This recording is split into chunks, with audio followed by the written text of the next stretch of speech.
La fiction, c'est notre mode d'être au monde. On est basé là-dessus. On est des créatures de fiction. On respire des fictions. Nous sommes des romans ambulants quelque part. Tous. C'est comme ça qu'on est dans le monde, en se racontant des histoires. Est-ce que tu penses que les fictions ont un rôle à jouer dans cette capacité à faire augmenter la conscience? Et nous, on le voit par l'angle du cinéma.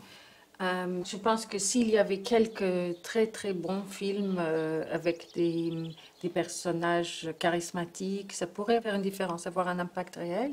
Mais quel pourrait être un récit qui ne serait ni mièvre, avec l'image des gentils écolos, tout sympathiques et tout le monde s'entend et on a réussi à créer une humanité apaisée, ni de la peur, de la psychose, comme ça, de enfoncer les gens dans leurs réactions les plus instinctives et donc les plus violentes.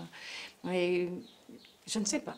Si on montre des gens très heureux le mode de vie qu'ils ont maintenant, c'est-à-dire vivre mieux, être plus heureux, avoir des plus jolies maisons, respirer un meilleur air, avoir ses propres légumes à soi, si on montre ces gens-là, est-ce que tu penses que ça peut servir à quelque chose de véhiculer juste ces images-là? Personnellement, je ne connais pas beaucoup de gens comme ça.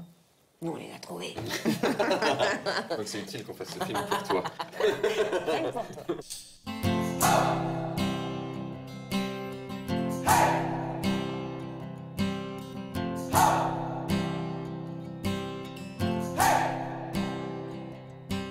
C'était il y a 4 ans, avant que ne démarre l'aventure du film Demain.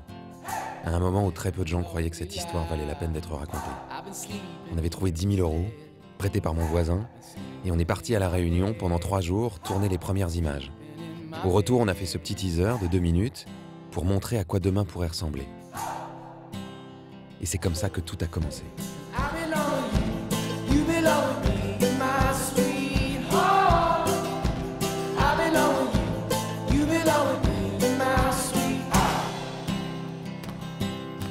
Comment ce documentaire de 2 heures, qui parle d'écologie, de démocratie, de création monétaire, a bien pu attirer 1 200 000 spectateurs en France, voyager dans 30 pays, puis influencer des responsables politiques, des entrepreneurs, des milliers de personnes qui se sont mis à faire des potagers sur les toits, à lancer des monnaies locales, à changer de vie.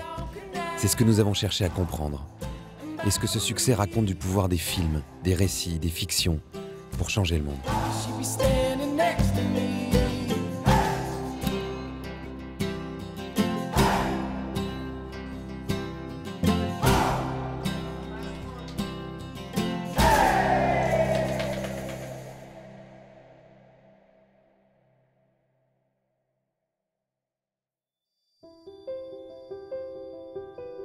L'idée de Demain, c'était de raconter cette histoire dont parlait Nancy Houston.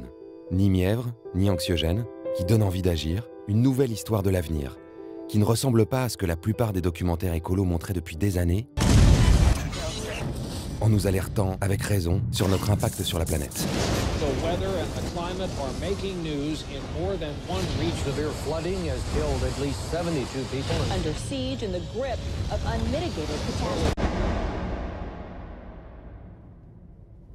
Mais cette histoire positive, constructive, peu de gens y croyaient.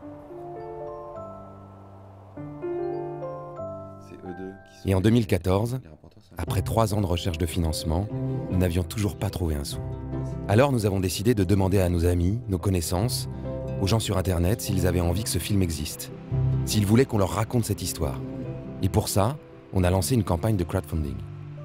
La montre commence à tourner et il faut qu'on arrive à récolter 200 000 € pour que l'aventure démarre.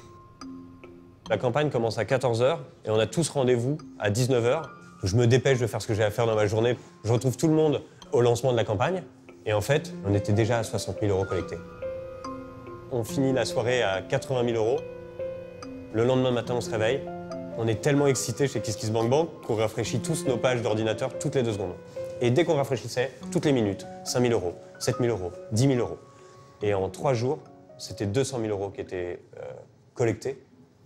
L'objectif était atteint. Et donc, il restait 57 jours pour faire encore mieux. Il semblait donc que quelques personnes avaient envie de voir demain. Grâce à elle, on a pu s'envoler vers Détroit et commencer le tournage. Pendant 2 mois, on a parcouru 6 pays en envoyant tous les jours des photos, des petits mots à toutes ces personnes qui nous avaient fait confiance et aux nouvelles qui découvraient la campagne dans les journaux ou sur les réseaux sociaux. Et tous les jours, les dons continuaient à arriver. Le montant collecté en moyenne sur KissKissBankBank, c'est 5 000 €. Sur demain, il y a plus de 450 000 € qui ont été collectés avec 10 200 personnes. On a explosé toutes les moyennes et tout ce qu'on avait pu voir précédemment sur l'usage du crowdfunding.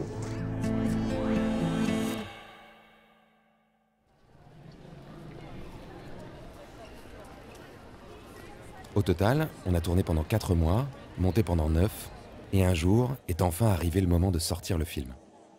Comment éviter l'équation écologie égale vie chiante? Non, mais parce que Sur ce genre de film, généralement, pour faire venir le public dès le premier jour, on a besoin d'avoir une presse unanime, enthousiaste.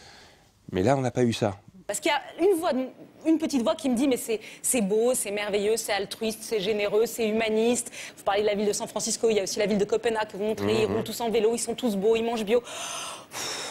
J'étouffe, j'ai eu qu'une seule envie, c'est de prendre l'avion, de me faire couler un bain moussant et de bouffer une bonne côte de bœuf.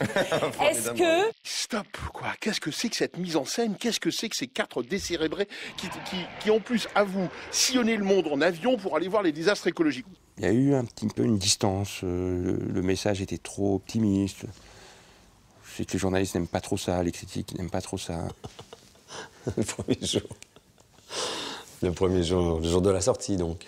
Oui, je peux en parler, c'était ça. C'est genre, on a des copains qui nous appellent et qui nous disent vraiment le film, c'est dingue, j'ai adoré.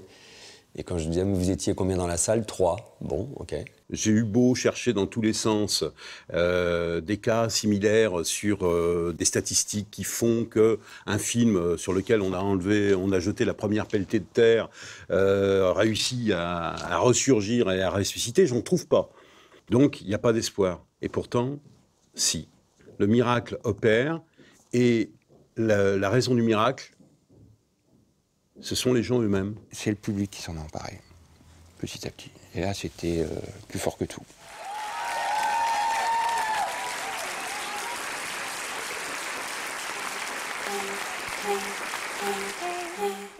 À partir de là, tout s'est emballé. La presse est devenue dithyrambique, on a eu un César, le film est resté 39 semaines à l'affiche, il a été vu par plus d'1 million de personnes en France, distribué dans 30 pays. On nous a demandé de projeter le film à Nuit debout, au Parlement européen, et même à l'ONU, à Genève, puis à New York, en présence de dizaines d'ambassadeurs et du conseiller spécial de Ban Ki-moon pour le développement durable. This film, for me, I knew before I saw it that I was going to love it, but I have found it utterly transformative because it presents what world leaders want and which we're all a bit scared about when we talk about it. Demain n'était plus seulement un film, c'était devenu une histoire qui mettait les gens en mouvement. Chaque semaine, on recevait des dizaines de messages de personnes qui nous racontaient ce qu'elles avaient fait après les projections. Bon allez, ça va, ça a marché, ça a embarqué les foules. Mais ils ont fait quoi tous ces gens? Le monde a changé, j'ai loupé un truc là. Elle, c'est Laure. Pendant 15 ans, elle a tenu la rubrique environnement à Libération. Aujourd'hui, elle écrit, fait des documentaires sur le nucléaire, les climato-sceptiques. C'est elle qui m'a fait découvrir l'étude sur l'effondrement écologique, au début de Demain, mais elle ne s'en est toujours pas remise.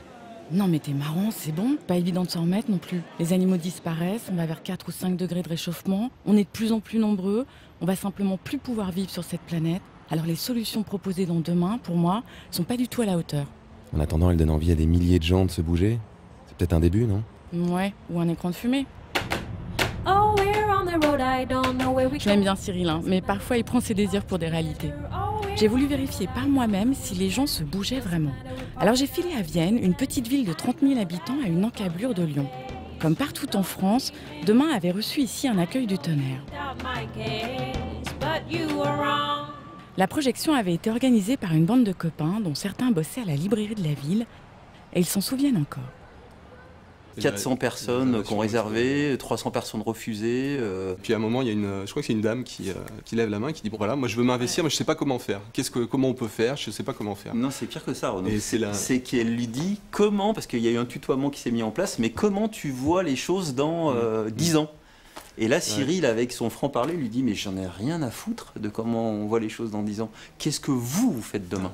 Et là, il se retourne vers la salle, il dit mais regardez là, vous êtes 400 ce soir, c'est très simple, vous vous donnez rendez-vous dans un bistrot samedi à 15h. Voilà. Et c'est là qu'Alain Bouvier donc, lève la main et dit bah moi, un 15h de la librairie, on se retrouve chez moi à 15h samedi. Et c'est comme ça qu'on s'est retrouvés 4 jours après, quoi. Je me suis bien rendu compte qu'il était très rare d'avoir une mobilisation comme ça en si peu de jours d'autant de personnes. Je me suis rendu compte aussi que c'était beaucoup de personnes, peut-être pour la moitié, qui étaient déjà militants des associations, mais pour la moitié qui n'avaient pas du tout l'habitude de ça. Qui se sont retrouvés là simplement parce qu'ils avaient envie, mais qui ne savaient pas ce qu'ils allaient faire. 2 mois après, on s'est retrouvés 250, je crois, à peu près, pour faire le point et pour lancer vraiment la réalisation concrète des ateliers. Les Viennois sont partis sur les chapeaux de roue. Ils ont essayé de répliquer tout le film dans leur ville. Les incroyables comestibles, la monnaie locale, les pistes cyclables. C'est le passage à l'action qui les intéressait. Et là, ils avaient l'impression que c'était possible de partir de rien et d'avoir une énergie de création. Et ça ne va pas forcément de soi. Parce que chacun identifie bien ce qu'il peut faire, mais n'identifie pas forcément son action articulée avec celle de plein d'autres qui ont d'autres envies, même si la finalité est un peu la même. 2 ans après, le collectif Demain à Vienne est un peu en souffrance. Et je t'avoue que c'est la déprime. Il reste un sentier botanique,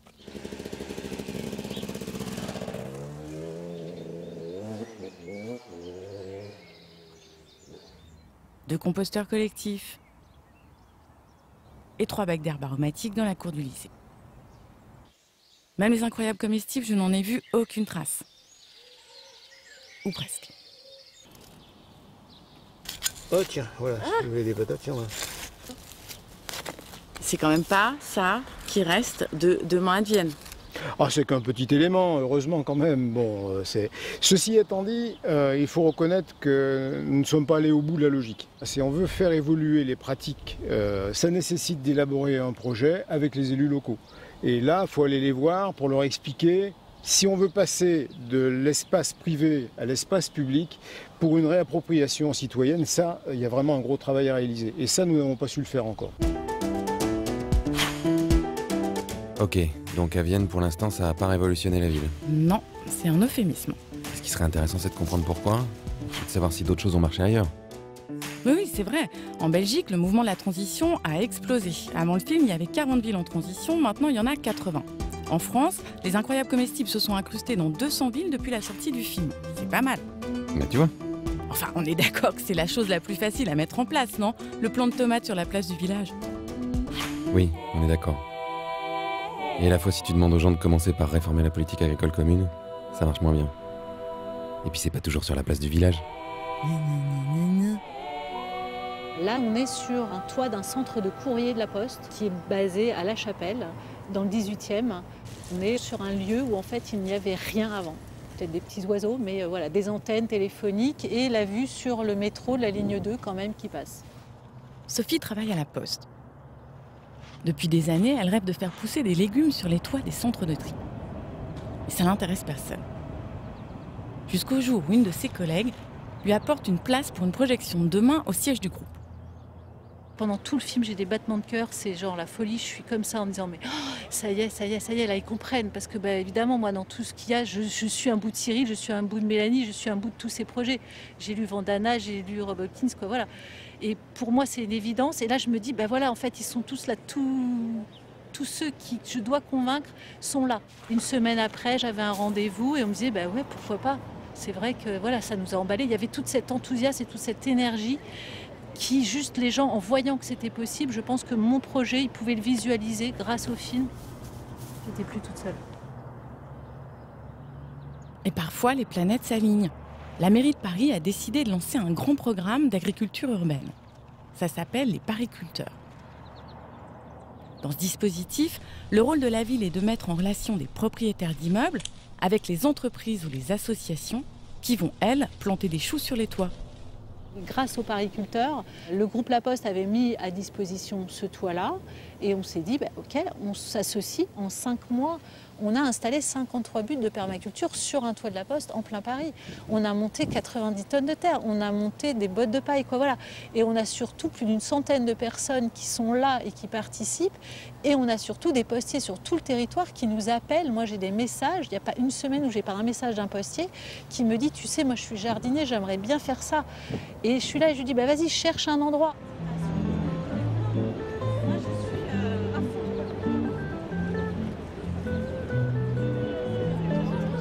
On va en faire d'autres parce que c'est le premier exemple.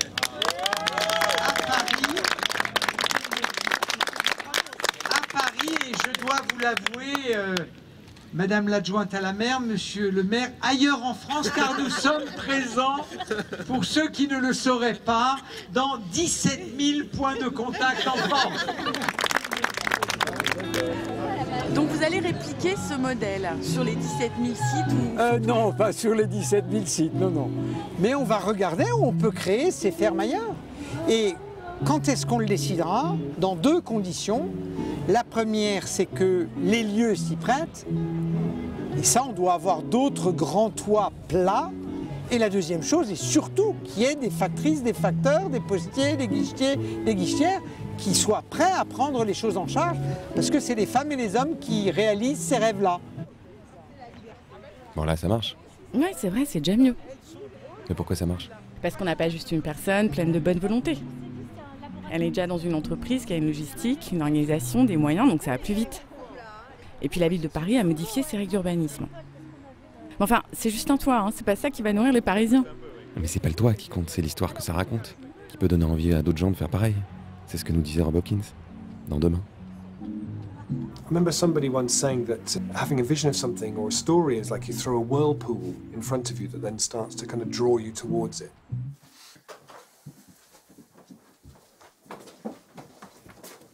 You know, Detroit is one of those stories. Whether it's actually like in the stories or not, kind of almost doesn't matter in some ways. You know, there's a story that goes, hey, do you know, in a city you can reinvent the city as with food as the foundation of how it invents itself. Cool, we could do that too. You know, in the same way you could say, actually, this is a city, we're going to become a net generator of energy within 20 years. Or there was the story recently about the people in Berlin who wanted to buy the city's grid back and make Berlin 100% renewable. And actually, in the end, it didn't quite happen in that way, but it was such a brilliant story. Why not? Other places go, that's a great idea, we'll do that. And those kind of things become very infectious, I think.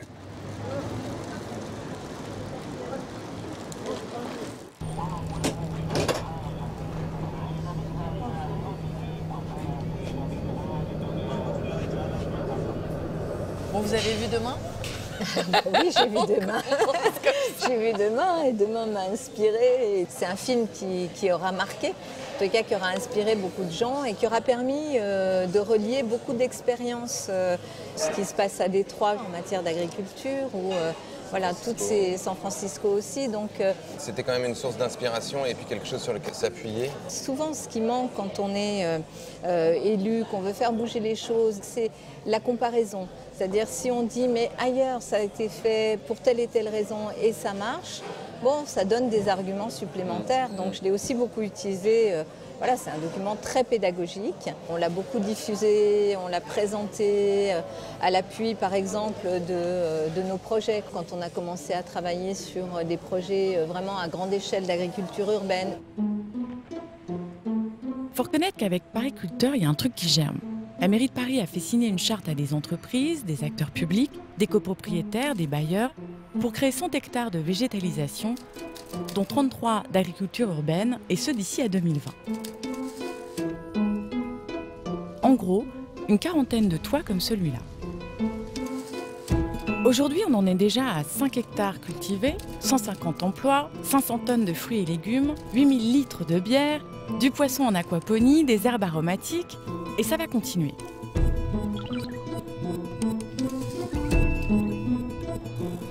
D'abord, on est parti un peu comme tout le monde, des jardins partagés. Puis, dans les rencontres qu'on a eues avec beaucoup d'agriculteurs, je pense notamment aux jeunes agriculteurs, ils nous ont dit « Votre truc, c'est bien, mais ça peut très vite faire projet pour bobo ». Et on s'est dit, dites-nous comment on peut faire, nous on y croit. Bien sûr que Paris ne va pas être autosuffisant sur le plan alimentaire avec sa propre agriculture, mais est-ce qu'il n'y a pas quelque chose à faire avec vous? Ils nous ont dit, faites comme on fait de l'installation de jeunes agriculteurs pour faire de l'agriculture urbaine, mais avec des professionnels. Et donc c'est ce qu'on est en train de faire.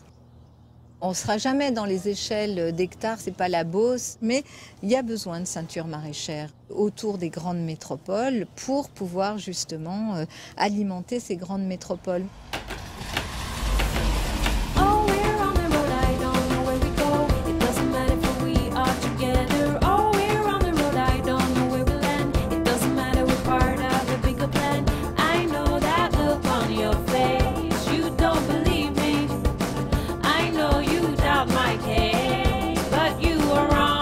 C'est ce qu'ils font à Liège en Belgique. Ils mettent en place une ceinture alimentaire. Ah mais c'est vachement plus petit que Paris, c'est à peine 200 000 habitants. Ah bah oui, mais c'est déjà plus grand que le toit de la Poste. L'idée, c'est vraiment de parvenir à faire en sorte qu'à un horizon peut-être de 25 ans, la majorité de l'alimentation qui est consommée localement soit produite localement dans les meilleures conditions écologiques et sociales. Et donc, c'est un projet qui fédère de plus en plus de gens et qui se structure autour de ce qu'on appelle des coopératives citoyennes. C'est-à-dire que ce sont des entreprises qui, à la fois, ont une finalité autre que le profit, qui se gèrent de manière démocratique et où les gens peuvent réellement s'impliquer de différentes manières en plaçant leur épargne pour financer le projet, en mettant les mains dans la terre et évidemment, ils peuvent consommer les produits de ces coopératives. Bon, admettons, on veut nourrir une ville de 200 000 personnes, on commence par quoi? D'abord, comme le disait Anne Hidalgo, il faut des agriculteurs professionnels. Comme François Sonnet et sa ferme du Champ des Possibles. Ici, les gens préfinancent l'année. Et ici, la grosse particularité, c'est qu'ils viennent cueillir sur le champ. Il y a une centaine de personnes. Le chiffre d'affaires, on va dire qu'il est de plus ou moins 30 000 €. C'est un système coopératif où les gens viennent cueillir, on n'est pas tout seul dans son champ, où c'est pas bêtement de la vente sur les marchés, il y a vraiment un contact direct. Et ça permet un peu de donner plus de valeur à son travail et que les gens soutiennent plus le maraîcher, quoi. Quand je me suis fait licencier, je cherchais à faire un métier qui ait du sens. Et faire de la nourriture pour les gens, je crois que c'est quelque chose qui a du sens. On ne se pose pas la question de savoir pourquoi je le fais. Des fois, j'étais dans mon bureau, chez mon ancien employeur, je regardais à travers la vitre et je me disais, qu'est-ce que je fous devant cet ordi à essayer de vendre des trucs. Ça n'avait aucun sens pour moi. J'ai quand même une qualité de vie et de travail au champ qui est pas mal.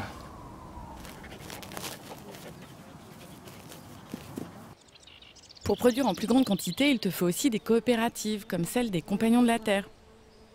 Eux, ils produisent des patates, des tomates, beaucoup de tomates, encore des tomates, quelques courgettes et bientôt des céréales. L'objectif des Compagnons, c'est fournir pour environ 1000 personnes 70% du panier alimentaire. Ça fait 1% de la population liégeoise. Et évidemment, ce n'est pas assez, mais l'espoir, c'est d'inspirer d'autres micro-fermes qui vont faire 1%, 2%, 3%. Et à terme, 100%, soyons ambitieux. Ensuite, il te faut une courroie de transmission pour arriver jusqu'au consommateur. C'est le rôle de la coopérative Ardente qui collecte les légumes et les redistribue. On travaille avec une cinquantaine de producteurs locaux. Toutes les semaines, on propose à nos clients, nos coopérateurs, de se fournir directement chez ces producteurs locaux. Les producteurs locaux nous amènent leurs marchandises, où on va chercher une partie aussi. On réceptionne tous les produits de tout le monde et on confectionne les paniers pour tous les clients une fois par semaine. On tourne avec entre 2000 et 2500 clients et on tourne entre 150 et 200 commandes par semaine. Pour finir, il te faut des boutiques. Au début, elles étaient seulement quelques-unes, mais le projet a créé un vrai boom à travers la ville. En fait, on s'est fait complètement déborder. Donc au début, on avait commencé timidement et puis on a dû engager du personnel, ouvrir des caisses. Et puis bon, maintenant, pour notre petit démarrage, on a plus ou moins 2000 clients par semaine. Les Compagnons de la Terre, ils sont situés en périphérie de Liège, assez éloignés des clients finalement. Et donc, on a créé ce magasin en hyper-centre-ville de Liège pour pouvoir écouler leurs marchandises. En réfléchissant un petit peu, on a contacté un certain nombre de petits producteurs qui étaient dans la région liégeoise pour finalement compléter la gamme de ce magasin.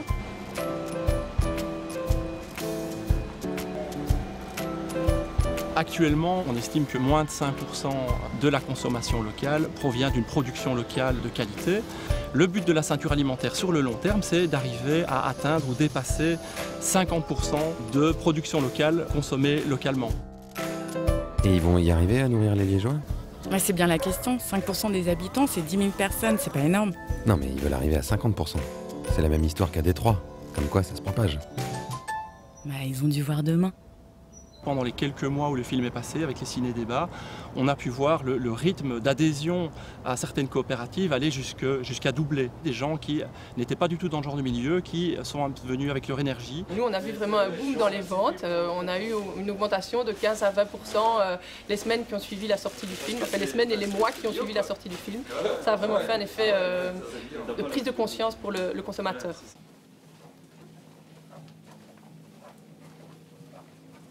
I give the example of science fiction. I said even before human being landed on the moon, there are lots of books written.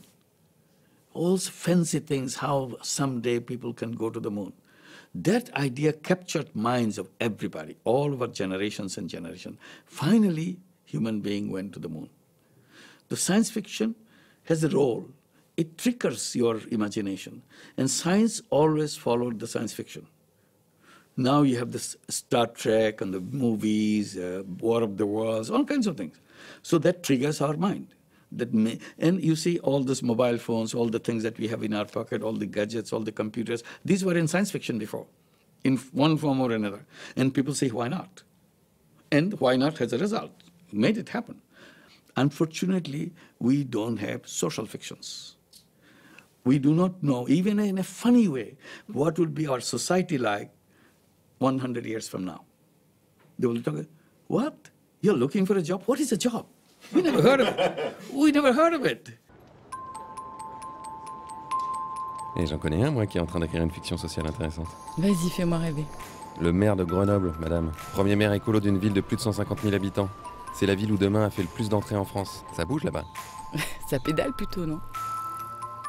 Tu te balades en vélo avec ton panier. Je me balade en vélo avec mon panier. Alors, le panier a pas mal fait jaser. Déjà au début, mon vélo a pas mal fait jaser. Mais le panier, évidemment, au début, c'est pas très classe. On se dit, tiens, un maire, il se promène avec son panier, avec son casque là-dedans. J'ai ma cape au cas où il pleuve en permanence. Bon. Mais en fait, les gens s'habituent, quoi. Il faut que le message envoyé par les élus il ne soit pas déconnecté de ce qu'on les voit faire, quoi. C'est sûr que si je me promène avec une voiture avec chauffeur et 2 sbires derrière moi pour porter ma sacoche et mon manteau, comme c'est encore beaucoup le cas et comme c'était le cas ici, le message qui est de dire adaptez vos transports à vos besoins, utilisez la marche à pied, le vélo, etc. Bon, et on va se dire que c'est bizarre. Qu'est-ce qu'il dit, monsieur ? Grenoble essaie de mettre en place l'une des politiques les plus ambitieuses en France sur le plan écologique et démocratique. Suppression de la publicité dans l'espace public, budget participatif, votation citoyenne, bâtiments municipaux 100% alimentés par de l'énergie renouvelable, tramway, autopartage et surtout rendre l'espace public aux piétons et aux vélos. Pistes cyclables, autoroute à vélo pour relier les communes de la métropole. Résultat, 1 personne sur 6 va au travail à vélo et le nombre de vélos en libre service a doublé. Partout où on a été quand on a fait Demain, et là où on va en faisant ce film, on a l'impression que quand ça marche bien, c'est qu'il y a des élus, des entrepreneurs et des citoyens qui travaillent ensemble. Est-ce que toi tu confirmes ça à Grenoble ? Oui, c'est sûr que ça part d'abord d'une volonté collective, donc il faut effectivement une société civile, enfin des citoyens motivés, engagés, qui ont des idées, qui tentent quelque chose, et des élus qui au mieux favorisent ces initiatives, au pire ne freinent pas, et les entrepreneurs qui arrivent à trouver les tours de table financiers pour faire sortir des projets. Il ne faut pas oublier que l'action publique, ça ne représente que 50% à peu près de notre vie collective. La transformation, elle démarre bien de la société civile. C'est ça qui pousse l'institution aussi à faire autrement. Là, ça m'intéresse quand les gens prennent les choses en main et font bouger les lignes. Oui, ils font bouger leur ville, mais il reste des domaines où c'est plus compliqué. L'énergie, par exemple, c'est toujours l'État ou les grandes entreprises qui décident. Résultat, 80% de notre électricité est nucléaire et personne n'a jamais eu son mot à dire. Mais ça change. Un peu. Un tout petit peu. Maintenant, on peut choisir un fournisseur d'électricité 100% renouvelable, notamment la coopérative Enercop. Depuis demain, le nombre de ses clients a triplé. Oui, et le jour où des millions de consommateurs exigeront du renouvelable, alors EDF, Engie et les autres bougeront, ça c'est sûr. Depuis 2010, Enercop va encore plus loin avec Énergie Partagée, une association qui collecte l'épargne des citoyens pour financer des projets d'énergie renouvelable près de chez eux. Le projet Solaire d'ici, il rassemble aujourd'hui une petite centaine de citoyens, une dizaine de collectivités de la métropole grenobloise pour faire la plus grande grappe photovoltaïque de France. L'objectif, c'est de faire 100 toitures photovoltaïques sur les toitures des écoles, des équipements municipaux, mais aussi chez les particuliers. La métropole grenobloise, Grenoble, Ebens et Chirol se sont impliqués dans le projet, ont pris des parts et ont, pour certaines, proposé des toitures d'équipement. 20 toitures ont déjà été équipées, il y en a même sur le toit de plusieurs écoles primaires. Là, c'est à Ebens, tout à côté de Grenoble. Moi, j'ai adopté 4 panneaux solaires, je suis donc seule avec 3 enfants. Il y a Fabienne, il y a le panneau Fabienne, c'est moi, et puis ensuite il y a le panneau Baptiste, Adrien et Eva.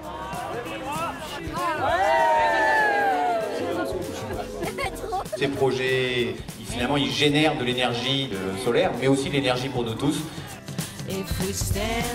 Au total, les 100 toitures alimenteront 500 foyers en électricité et les panneaux devraient être installés d'ici 2020. 500 foyers, c'est une blague? Ben non. Attends, l'énergie que ça procure aux gens, ça je comprends. Mais dans l'ensemble de la production électrique française, c'est quand même pas grand-chose. Il y a 30 millions de foyers en France. Mais c'est toujours pareil, il faut bien commencer quelque part. En Allemagne aujourd'hui, c'est près de 200 000 foyers qui sont alimentés par des coopératives citoyennes. Et même en France, il y a des projets d'envergure. C'est vrai, il y en a. Pas beaucoup, mais il y en a. En Loire-Atlantique, par exemple.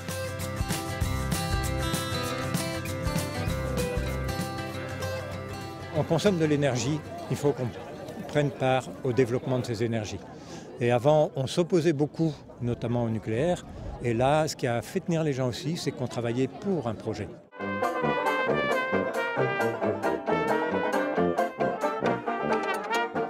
Le projet, c'est une ferme éolienne, soit 5 machines d'une puissance de 10 MW. Elles vont fournir de l'électricité pour 7000 habitants. Là, tu vois, ça ressemble à quelque chose.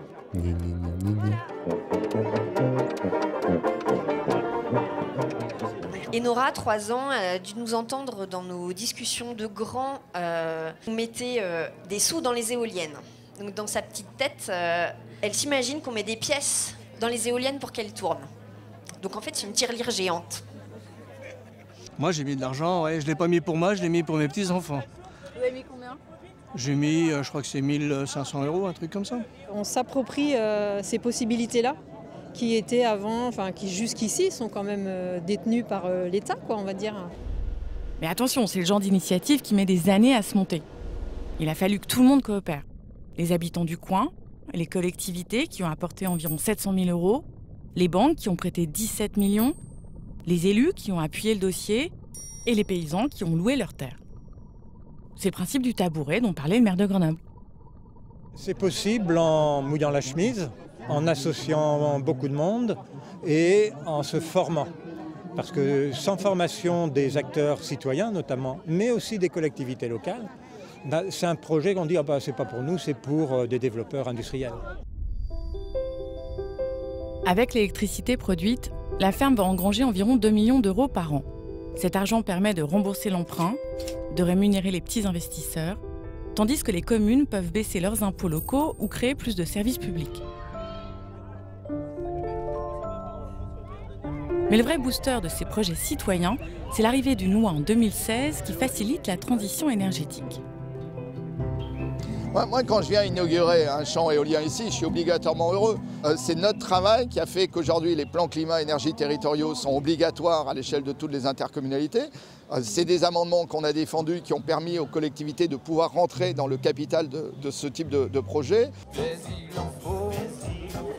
Je crois que la population aujourd'hui, elle a compris que l'éolien et le photovoltaïque, c'est moins cher et moins dangereux que le nucléaire. Elle a compris que l'effet de serre, c'est une menace pour ses enfants. Non, je crois qu'aujourd'hui, c'est des lobbies, des pouvoirs installés qui ne veulent pas d'une transition qui leur fait perdre tout simplement le pouvoir et les revenus qui vont avec.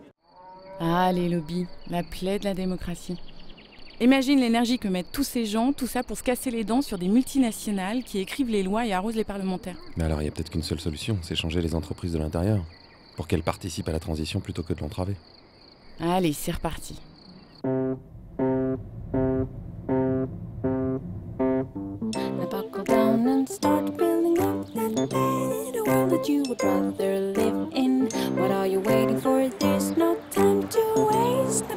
Tu veux une entreprise où tout le monde il est gentil? Eh ben je t'en ai trouvé une dans Lyon. Mobilwood fabrique des meubles en bois pour équiper les épiceries et les boutiques bio. L'affaire est florissante et il flotte dans les bureaux comme une petite atmosphère de bonheur au travail. Ici, on signale dès le matin son humeur de la journée et je n'ai trouvé que des salariés heureux. On dirait que demain, c'est là. Enfin bref, c'est très bizarre tout ça. Moi, je voudrais offrir mes chèques cadeaux à Vianney. Parce que je passe mon temps ces dernières semaines à le déranger beaucoup pour mes problèmes informatiques. Donc merci pour ta disponibilité et ta bonne humeur, Vianney.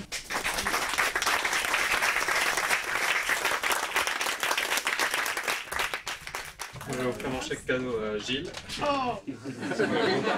Pour tout ce qu'il m'a appris et puis toutes ces petites astuces. Merci. Ah là, j'ai compris.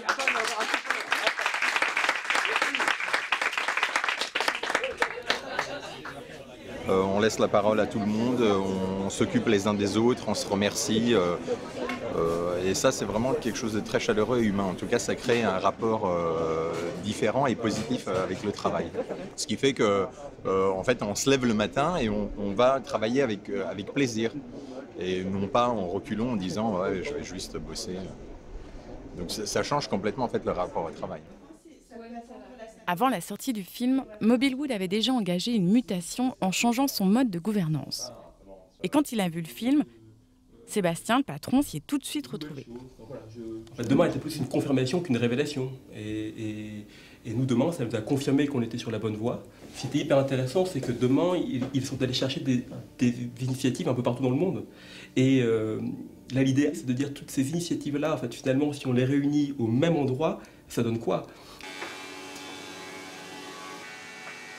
On est vraiment habitué à un modèle pyramidal avec un patron et puis des sous-couches et des ouvriers tout en bas ou des employés.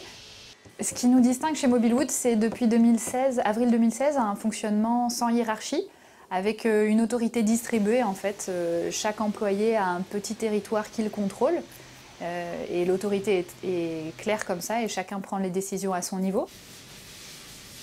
Pour nous, il n'y a plus de chèques. On est autonome. On sait qu'est-ce qu'on doit faire, on gère nos commandes par nous-mêmes, on a des délais à respecter et on n'a pas besoin d'aller à droite et à gauche pour savoir qu'est-ce qu'on doit faire. Ils nous ont donné quand même la possibilité de gérer notre poste à notre manière. En fait, on doit revoir vraiment nos réflexes et notre façon de fonctionner. Donc, ça n'a pas été vraiment intuitif et c'est un exercice qu'on continue à mener au quotidien, en fait, qui n'est pas gagné. Et comme il est difficile de changer ses vieux réflexes, autant prendre de bonnes habitudes dès le plus jeune âge. Là, j'emmène les enfants à l'école de Saint-Brie, qui est l'école Montessori qu'on a ouvert en septembre. Il y a un vrai lien entre la démocratie participative, qui est vraiment le mode de gouvernance que nous avons choisi pour Mobilwood, et cette pédagogie Montessori qui permet vraiment à l'enfant d'être autonome dans son apprentissage. Allez les enfants, on y va! Et l'école publique dans tout ça? Bah, ça serait bien qu'elle se mette un peu plus aux pédagogies alternatives. En attendant... Et c'est pas un peu cher? Les frais de scolarité sont proportionnels aux revenus des parents. Et ça va de 150 à 400 € par mois. T'as pigé? Ce que moi je trouve très singulier, c'est cette notion de savoir qui n'est pas descendant. C'est-à-dire qu'il n'y a pas un instituteur qui est là et qui transmet à des élèves assis un savoir. C'est pas du tout ça. Le savoir est présent partout, et l'élève va aller le chercher et l'éducateur est là comme un guide et pas comme la personne qui sait et les élèves qui attendent qu'on leur délivre quelque chose. Et ça amène beaucoup plus d'autonomie chez l'enfant, d'indépendance. Il va aller chercher le savoir autour de lui. Et puis c'est très adapté, je trouve, au monde dans lequel on vit et dans lequel ils vont vivre plus tard. On est en phase avec le changement de société qu'on vit, je pense. Mobilwood doit prochainement déménager son usine. Ce sera l'occasion de mettre en œuvre un véritable écosystème. L'équipe a donc acheté un terrain de 10 hectares dans le village de Saint-Bril-Vineux. Pour nous, si on prend l'homme de sa naissance à sa mort et qu'on peut lui offrir en gros 4 éléments qui sont le travail, qui sont l'éducation et la formation, qui sont l'alimentation ou le lien social.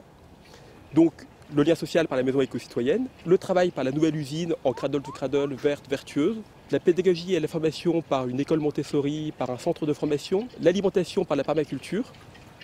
Implanter tout ça au même endroit, c'est ce qui fait sens, puisque pour nous ce qui est important, ce sont les interactions qui vont se créer entre ces différents éléments. Si ce modèle fait sens et ce modèle fonctionne, c'est de pouvoir dupliquer ce modèle autre part. Et puis après, la cerise sur le gâteau, c'est que ça puisse en fait faire exemple et du coup susciter d'autres envies d'entrepreneurs.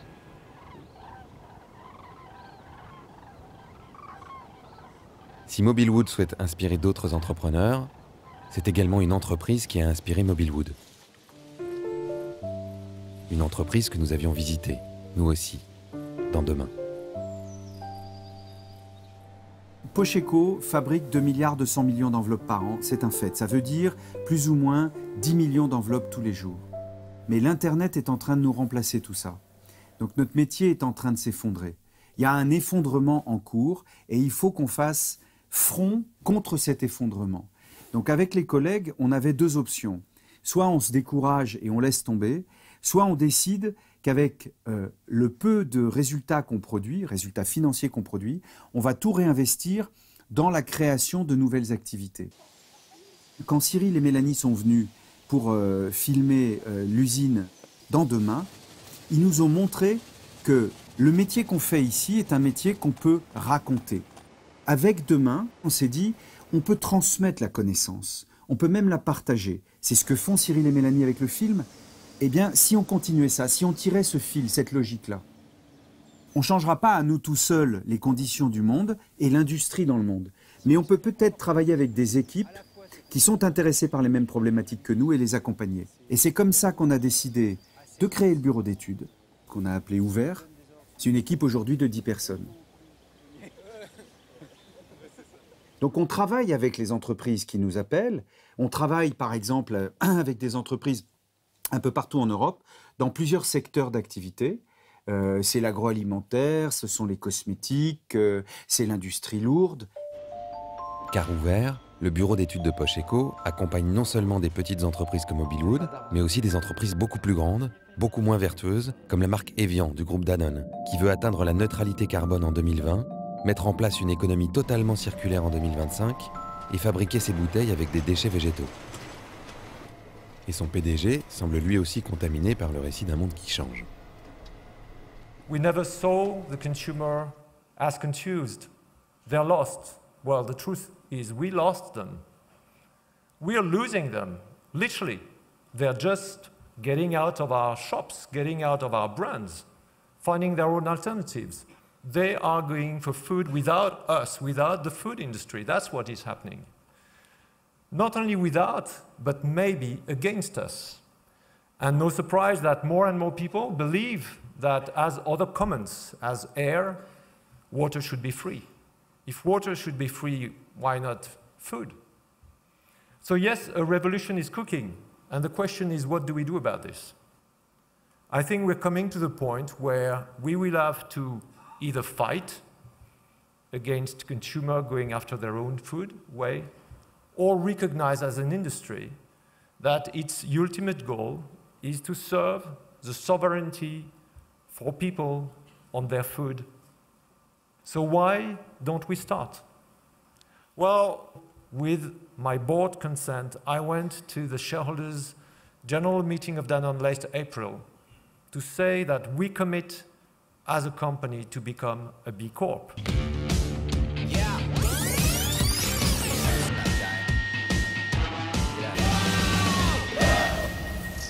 B Corp est un label pour les entreprises, créé aux États-Unis et attribué par une ONG, le B-Lab. Pour obtenir le label, une entreprise doit respecter des critères environnementaux, sociaux et de gouvernance très exigeants. Matières premières renouvelables ou biosourcées, transparence des comptes, économie d'énergie, bien-être au travail. Ces résultats sont audités et rendus publics tous les 2 ans. Pour l'instant, les B Corp sont surtout des PME très engagées, comme les magasins Nature et Découverte, la Camif, des marques comme Bjorg ou Bonne Terre qui font de l'alimentation bio, les smartphones équitables Fairphone. Danone est la première multinationale qui s'est concrètement engagée à être labellisée.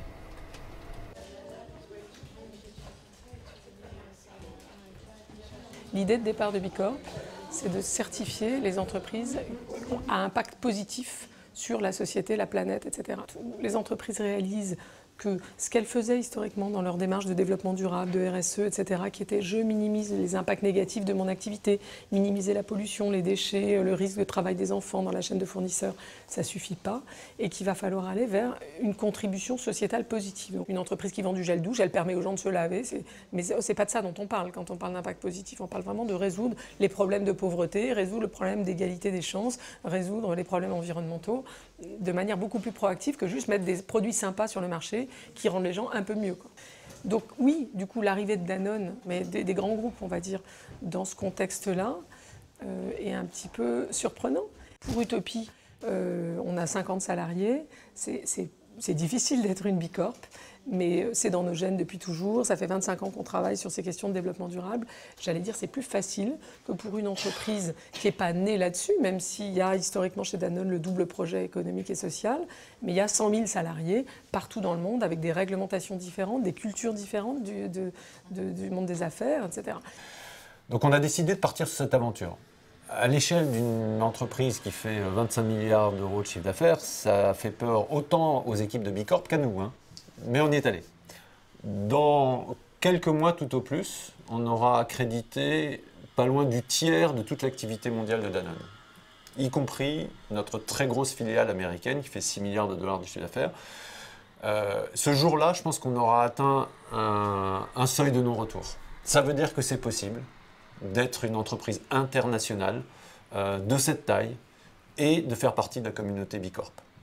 Mais ça suppose des transformations qui sont lourdes. Et est-ce que B Corp réussira à garder le pouvoir de changer le monde, et en tout cas la volonté de le faire, et le niveau d'exigence pour le faire, en travaillant aussi avec des grands groupes, ou pas. Et en même temps, le problème de fond, c'est qu'il faut tenter, ça se tente, et évidemment que ce pari-là, il faut le tenter, parce que si on veut, encore une fois, avoir un impact planétaire, on ne peut pas se contenter de changer des petites entreprises militantes, il faut aussi changer les grands groupes. Dans le monde entier, ce mouvement s'est donné la mission de mettre la force des entreprises au service de l'intérêt général, avec l'idée que c'est avec le pouvoir de l'économie que les changements peuvent se faire le plus rapidement. Par exemple, une entreprise qui sert 1 million de repas chaque semaine pour les enfants défavorisés des écoles publiques aux États-Unis, ou un vendeur en ligne de livres d'occasion qui finance les librairies locales et l'alphabétisation, une marque de basket qui a supprimé son budget publicité pour payer 2 fois plus ses fournisseurs de coton bio et ses ouvriers, un moteur de recherche qui replante des arbres à chaque requête sur Internet et en a déjà planté 10 millions, ou encore une banque qui prête aux plus pauvres et a amélioré la vie de 300 millions de familles au Bangladesh. What we are saying that human beings are not money-making robots. Human beings are a huge, big entity with a combination of many aspects in life. But the theory has cut off other dimensions, kept only one dimension, money-making dimension, selfish dimensions.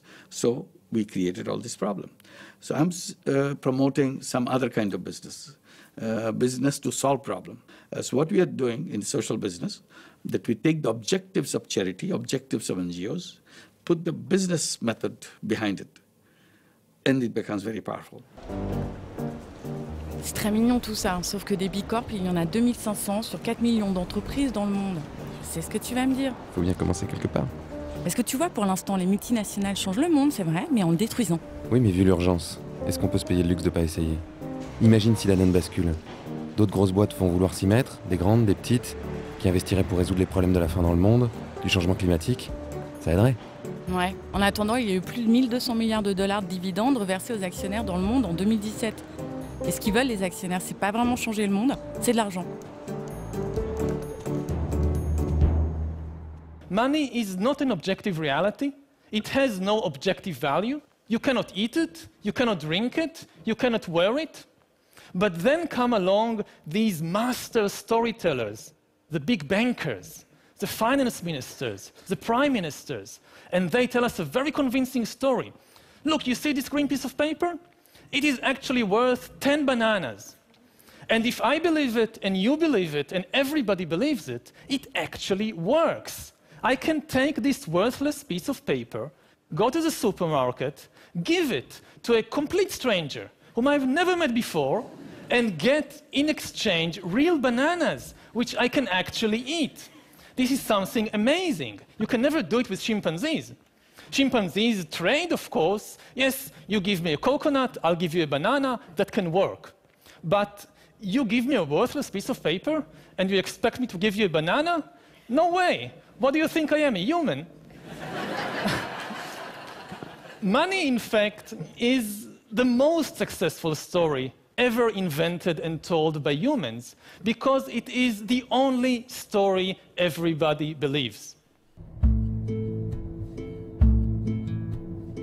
Donc résumons. Le pouvoir vient de l'argent, l'argent est une fiction. On pourrait donc créer nos propres circuits monétaires et les consacrer à la transition. Bah oui, d'ailleurs c'est un peu ce que font nos petits révolutionnaires en herbe des monnaies locales. Ils veulent reprendre le pouvoir, tu sais. Tout pour eux et rien pour les multinationales. C'est moche. Non mais attends, pour l'instant, les monnaies locales, c'est vraiment rien. Hein. C'est une goutte d'eau dans l'océan des transactions. Ouais, pour l'instant. Le SCHO a été lancé en 2013 et quand le film Demain est sorti, la monnaie existait déjà.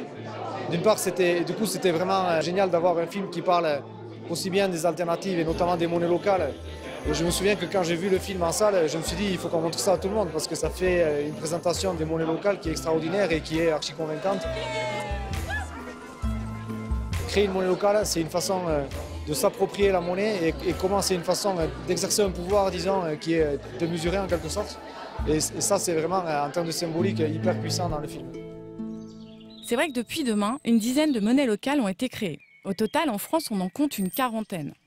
Notre Bristol à nous, c'est Bayonne et sa monnaie, le SCHO. La troisième plus importante en Europe après le Kim Gower en Allemagne et le Bristol Pound en Angleterre. Aujourd'hui, 500 commerces, 150 associations l'acceptent et 3000 personnes l'utilisent. Au total, ça fait quand même 550 000 euskos en circulation. Comme à Bristol, l'idée est de pouvoir investir l'argent dans l'économie locale plutôt que d'enrichir les multinationales. Ici, on a la chance d'être sur un territoire avec une identité forte, qui est dynamique, où les gens ont l'habitude de s'impliquer, de travailler collectivement. Au-delà de l'implication militante, il y a une habitude, disons, du travail collectif pour faire vivre son village, son territoire. Il y avait quasiment 200 commerçants, par exemple, qui, avant même d'avoir vu un seul billet, ont dit « Banco, moi je rentre dans le projet ». Donc ça donne aussi un élan, une dynamique au lancement.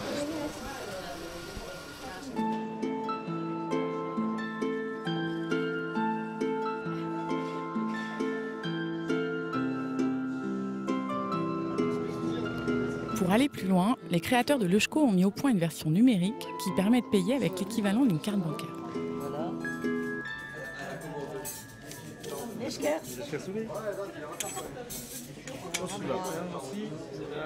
En payant en Euskho, on fait d'une pierre deux coups. Quand quelqu'un change 100 € en Euskho, ces 100 € sont immobilisés dans une banque locale qui va s'en servir pour garantir des prêts solidaires. Donc ces 100 € sortis d'une banque classique vont créer 100 Euskho à dépenser localement et 100 € de prêts pour les entreprises et associations du Pays Basque. C'est une photo. Dans son café où les clients le payent parfois en Euskho, China recycle à merveille la monnaie locale. Nous, une fois que le brasseur est rentré dedans, fournisseur de bière, de vin, de tchakouli, de chagarno, voilà, on arrive à trouver des fournisseurs qui utilisent le SCHO, qui prennent le SCHO. Et donc voilà. Et nous-mêmes, une partie de nos salaires, on se les verse en SCHO. C'est-à-dire combien? Bon, ça dépend, 10% du salaire en SCHO et du coup, après, tu fais tes courses en SCHO. Le domaine public, nos terrasses qu'on paye à la ville, moi j'aimerais pouvoir le payer en SCHO. puisque la ville est partenaire de l'OJCO aujourd'hui. Enfin, Voilà, ça c'est un cercle vertueux. Malheureusement, il ne concerne qu'un petit pourcent de la population. Pour aller plus loin, il faut multiplier les biens et services payables avec la monnaie locale. À Bayonne, on peut désormais payer l'entrée de la piscine ou l'adhésion à la médiathèque en EJCO, sauf qu'il y a un hic. Aujourd'hui, on se retrouve dans une situation où la ville de Bayonne se trouverait à avoir encaissé des EJCO et de ne pas pouvoir dépenser ces EJCO. Donc la mettant dans l'obligation de transformer ces EJCO en euros, c'est-à-dire de casser le système circulaire qui a été voulu par la loi. Cette loi votée en 2014 autorise l'utilisation des monnaies complémentaires si elles sont émises par des entreprises de l'économie sociale et solidaire. Grâce à la loi, le nombre de monnaies locales en France a doublé. Le paiement a été effectué avec succès. Bien joué, félicitations. Merci à toi.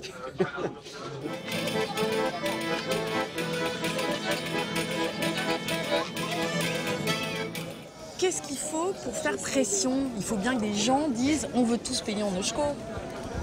Je pense bien sûr c'est ça qui aide, c'est la force de l'OJCO, c'est d'avoir à la fois les habitants, les entreprises, les élus qui sont derrière. Nous on sent tous nos territoires derrière nous. Enfin, aujourd'hui tout le monde a compris ici que l'OJCO c'est un outil au service du territoire.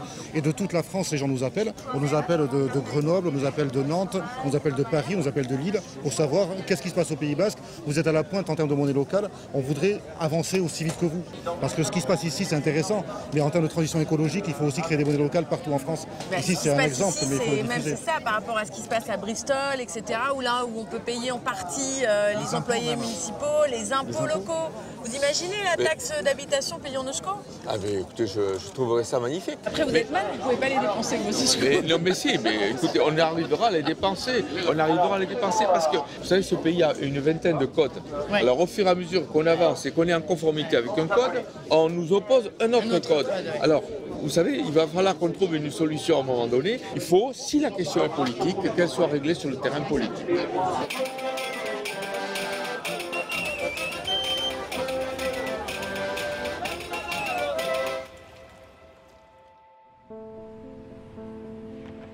Donc à Bayonne aussi, on a une coopération entre citoyens, entrepreneurs et élus locaux. Et pour que ça marche vraiment, qu'on change d'échelle, il faut changer les lois, les textes administratifs qui viennent d'un autre siècle. Oui, à Bayonne pour les monnaies locales ou à Paris pour d'autres sujets. Même combat. Et puis même partout ailleurs pour plein d'autres trucs. Parce que là, dans les objectifs que vous vous êtes donnés avec Paris, c'est ambitieux là pour le coup. Bien sûr, c'est très ambitieux. L'idée, c'est d'arriver en 2050 à neutralité carbone. C'est d'arriver en 2030 à plus de moteurs thermiques dans Paris. 2024, fin du diesel à Paris. C'est aussi passer à 100% d'énergie renouvelable. C'est aller vers une ville zéro déchet. En attendant, c'est le bordel à Paris. Il y a un paquet de râleurs.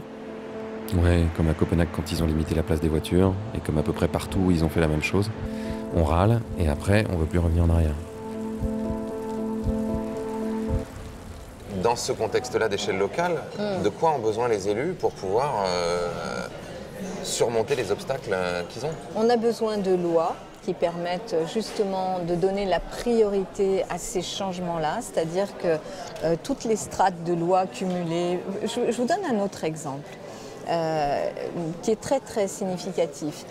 Paris est une ville, bien sûr, où il faut protéger son patrimoine, personne ne va le contester, c'est une ville magnifique. Ce patrimoine est décrit comme étant minéral, d'accord? Donc chaque fois qu'on veut mettre du végétal, là où les architectes des bâtiments de France estiment que la protection du Paris historique, c'est le minéral, on n'a pas le droit de le faire. Donc il faudrait qu'il y ait une priorité donnée dans la loi à tout ce qui est lié à la transition écologique et énergétique. Today, what is happening, individual persons are so technologically oriented, technologically connected, and using their creative power, they are moving faster than the government. Government machinery is a slow machinery by its own nature, because it has to create a bureaucracy, it has rules, and those rules become obsolete, but they don't realize it. But the human being is moving on. So there's a mismatch of speed. So gradually it becomes, maybe the distance will be created between the government and the society. So we have to reconceptualize government, how to adopt that speed and quickly redesign, re-engage itself to address the problems that we see. J'ai des leviers, évidemment, en étant ici, mais ce sont des leviers qui parfois se heurtent ou à d'autres leviers ou à d'autres verrous. Je prends un simple exemple. On pense qu'un ministre, de son bureau, il prend des décisions, etc. Mais le pouvoir que tu as se heurte immédiatement toujours à une forme de contre-pouvoir. Ce qui fait le charme, les délices, et parfois le côté exaspérant de la démocratie, mais je dis ça évidemment sans aucun cynisme, ça fonctionne presque trop bien. Parce que parfois, j'ai l'impression que la démocratie, c'est aussi l'addition des intérêts particuliers. Bon. Et que faire avancer l'intérêt général est parfois difficile. Et puis, on se heurte encore une fois au court terme et long terme. Si on met comme paramètre unique le paramètre écologique qui est du long terme, mais il faudrait arrêter un certain nombre d'activités industrielles tout de suite. Il faudrait arrêter certaines pratiques agricoles tout de suite. Il faudrait immédiatement arrêter l'utilisation de produits chimiques tout de suite. Les résistances sont vraiment trop fortes. Regardez sur la place de la voiture en ville, les résistances sont terribles. On a besoin d'alliés, parce que si on n'a pas d'alliés, ça va être très très difficile. Les alliés, c'est d'abord les citoyens qui doivent vraiment se rendre compte qu'il y a des groupes de pression extrêmement puissants. Les lobbies du diesel, très puissants. Moi, ils sont venus me menacer, donc je sais ce que c'est. On n'arrivera pas à changer vraiment, à aller plus vite vers un changement de modèle qu'il nous faut, vers lequel il faut aller, si on n'embarque pas tout le monde avec nous et si ce n'est pas les gens qui poussent. Il n'y a pas 1 million de gens qui descendent dans la rue pour demander qu'on mange bio. Il n'y a pas 1 million de gens qui descendent dans la rue pour dire arrêtez avec les énergies fossiles ou mettez-nous une taxe sur les transactions financières. Et pourtant, je suis sûr qu'il y a des millions de gens qui, individuellement, aspirent à ça. Donc la question centrale, c'est pourquoi ou comment on fait en sorte à un moment ou à un autre que cette expression, cette lame de fond citoyenne, elle puisse guider, impacter, influer, orienter, légitimer l'audace politique. 30% d'oiseaux en moins en quelques années. 80% d'insectes en moins à l'échelle européenne. La semaine dernière, le dernier grand mâle du rhinocéros blanc du nord de l'Afrique a disparu. Moi, ça ne provoque pas de la peine, pas de la colère, de la honte. De la honte de savoir que derrière la 6e extinction de la biodiversité, la responsabilité, c'est nous. Et que plus l'on réduit la biodiversité, plus l'on réduit nos options pour faire face à l'avenir. Il y a des tragédies invisibles et silencieuses dont on s'accommode tous les jours. Eh bien, je vous le dis, tout seul, je n'y arriverai pas. Oui, je vais vous présenter un plan biodiversité dans les semaines qui viennent, qui va succéder à la stratégie de la biodiversité. Mais très sincèrement, tout le monde s'en fiche, à part quelques-uns.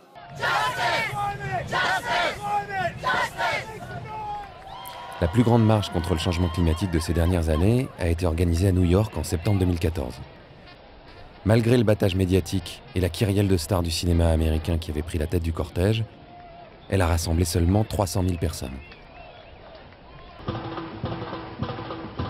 Les 28 et 29 novembre 2015, juste avant le sommet mondial sur le climat à Paris, 2300 marches ont été organisées dans 175 pays et ont rassemblé au total 700 000 personnes.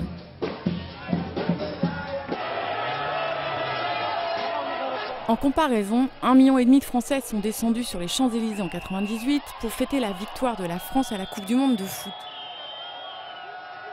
36 millions de personnes ont manifesté à travers le monde contre la guerre en Irak en 2003. 4 millions de Français ont défilé après les attentats contre Charlie Hebdo en 2015. Oui, mais ce qui fait descendre les gens dans la rue, c'est souvent une émotion, euphorique ou tragique. Mais qu'est-ce qui nous manque pour qu'on ait cette foutue émotion pour le climat ou les espèces qui disparaissent ? Une catastrophe, et encore ça suffit pas toujours. Il vaudrait mieux apprendre à travailler ensemble avant que le pire n'arrive. Et comment on fait travailler les gens ensemble, monsieur je sais tout et tout va bien se passer? All the huge achievements of humankind throughout history, whether it's building the pyramids or flying to the moon, have been based not on individual abilities, but on this ability to cooperate flexibly in large numbers. Is how exactly do we do it? We can cooperate flexibly with countless numbers of strangers, because we alone, of all the animals on the planet, can create and believe fictions, fictional stories. And as long as everybody believes in the same fiction, everybody obeys and follows the same rules, the same norms, the same values. Non, mais ils vont en venir où avec ces histoires? Nos conditions de vie sur Terre sont en train de se transformer radicalement, et ça, c'est pas une fiction. Il dit la même chose que Nancy Houston ou Mohamed Younous, que tout est histoire. L'argent, les régimes politiques, les religions, les constructions sociales.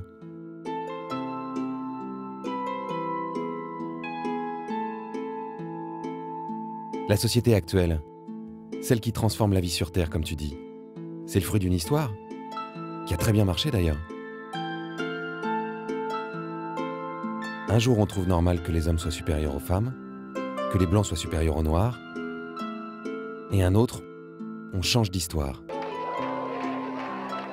Et ça embarque des millions de gens. Ça fait changer l'histoire. I have the pleasure to present to you Dr. Martin Luther King, Jr.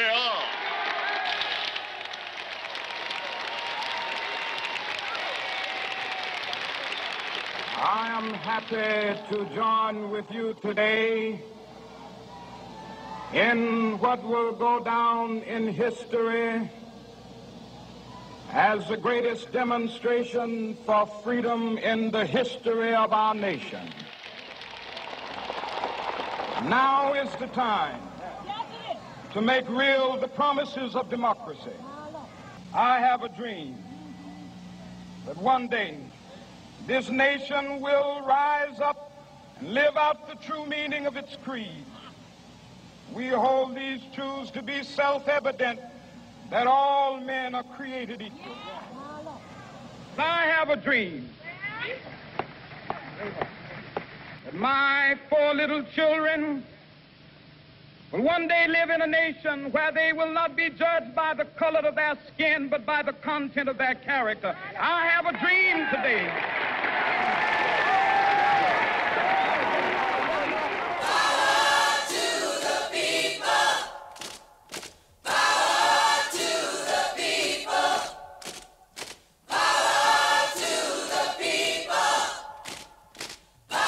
Un an après ce discours, une loi a enfin été votée interdisant la ségrégation contre les Noirs.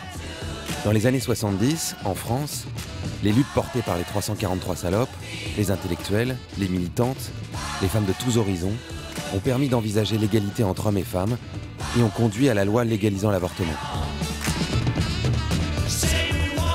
En Inde, Gandhi a permis à des centaines de millions d'Indiens de croire qu'ils pouvaient chasser l'Empire britannique. En Afrique du Sud, Nelson Mandela a ouvert le rêve d'un pays multicolore. De tout temps, des histoires ont façonné la politique, l'économie, les droits. Les choses commencent à changer quand des millions de gens se racontent de nouvelles histoires, qu'ils coopèrent et qu'ils engagent la lutte dans la rue et ailleurs. Pour l'écologie aussi, on a le début d'une histoire, avec toutes ces personnes filmées dans Demain et toutes celles que nous n'avons pas rencontrées, tous ceux qui inventent, expérimentent partout dans le monde. Alors pourquoi ça coince encore ? Parce qu'il y a beaucoup de gens sur cette planète qui se racontent des histoires différentes. Ceux qui ne croient pas que le climat change, que l'énergie va manquer ou que les ressources s'épuisent. Ceux qui croient que l'humain est supérieur à la nature. Ceux qui croient que la technologie va nous sauver. Ceux qui croient au capitalisme triomphant, au consumérisme, au bonheur par et grâce à l'argent. Et puis comme disait Jean-Yann, tout le monde veut sauver la planète, mais personne ne veut descendre les poubelles.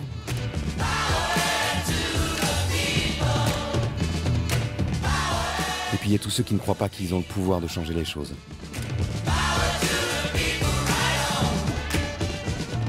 Pour l'instant, il n'y a pas une histoire qui donne l'élan à tout le monde de se mobiliser pour sauver notre espèce. C'est peut-être cette histoire qu'il faut écrire. You know, we can so easily get into thinking those people need to change and they need to do this, and we put so much of our energy in, why aren't they doing this, and you have to do that, and we'll campaign to make you do that. But actually, I think there's another way of doing it where actually we just say, you know, you do what you do. Actually, outside, all over the world, people are just getting on and living as we need to in order to stay below 2 degrees. And in doing so, they're making more friends, they're having more fun, they're creating new enterprises, they're eating better food, they're having better parties, they're drinking better beer, they have lower energy bills, they feel part of something historic that's moving around them, having a great time. Actually, you do what you want to do. Actually, you know, you could get behind this. You could get behind it and support it. You could put your energy, you can put your shoulder to helping make this happen. But it's happening anyway. Like I said, it's a quiet revolution, and it's happening everywhere. And actually, come on in, be part of it. Start looking around, you will get it all, the omens, all the signs. Can't leave, we can't change for the better, make some good things down the line. For tomorrow will be what we sow today. Tomorrow will be if we change.